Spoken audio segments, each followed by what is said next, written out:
Welcome to Q1 Premium Masking Solutions how-to video. I'm Wayne from Damage Undone. I'm a smart specialist, which is small to medium area repair techniques, and today we're going to concentrate on plastic welding and the tools that I use to make it a swift, smart and durable repair. This is a bumper off a Polo that the lady drove into something. It's got a slight nick in it and we're going to weld this up. When you repair plastics, you need to identify which type of plastic you're repairing on your plastic welding. That can normally be found on the back of the bumper or on the part. And here we have PP EPD. So this is the plastic we're going to be working with, and we'll be working with PP rods. First of all, we need to try and get back the shape as much as we possibly can. This is sticking quite proud of the actual bumper, so we're going to heat that up and get that into alignment. So now I've pushed that back in. It's not sitting up as proud as it wants. I'm going to use a little die grinder with a little die on the end. We're just going to create a groove around here for the plastic welding. Now I've grooved out, created a little bit of a channel.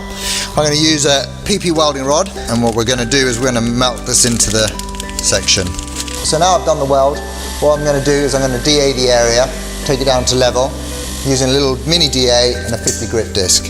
So we've got a little swage line here we want to try and preserve. So just run a little bit of tape along that swage line. This is only just for your skim, just to help you know where you've got your skim. Just spread it over like butter. Peel the tape back. You can see it's given us a nice line there. All you're going to do, just going to feed it down over that line. So now we've skimmed it. Like with everything when you do a filler or primer work, you want a little bit of guide coat to see any of your high or low spots or imperfections when you come to sand it. So again, just before I sand it, I'm going to try and preserve the swage line, which we've got just there. So a little bit of tape just to preserve that. I started sanding this, and you can see what I mean why I use the tape, because just by putting that line there, you're now protecting that swage line that runs all the way along here. I've now finished my skim, sanded that down. I'm really happy with it, nice and smooth. I'm going to keep the area with 400 grit, ready for a bit of UV priming. I'm going to try and keep this repair as small as possible when I'm priming. So with a little bit of Q1 Premium Masking Solutions 13mm masking foam, just going to make a little border around there. This creates a soft edge to the priming. So just put it in there. Instead of using masking paper, you could use the Q1 Premium Masking Drop Film. I have one I've got a little earlier. It's open. This will basically go around, very easy to rip, pull it from the top, down, straight over. I UV prime all the time. It's easier for me, it's quicker. You've got everything cured in 30 seconds to a minute.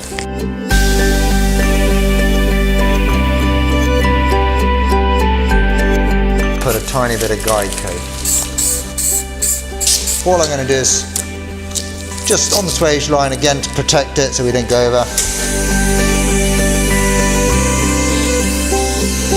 Done the repair, plastic welded it, skimmed it and primed it. A little bit larger because there are a few more chips I want to take care of. So what I'm going to do now is mask it all up and get it ready for paint.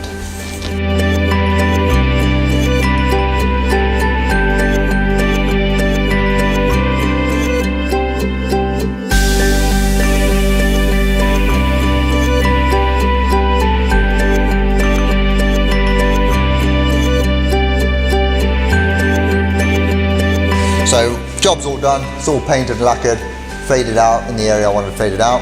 So now what I'm going to do is just give it a little bit of a polish on the fade out area to finish it off. Thank you for watching the video. I hope you enjoyed it and you learned a few tricks on how to weld a cracked bumper. And you've seen how I use the Q1 Premium Masking products. They make me smile.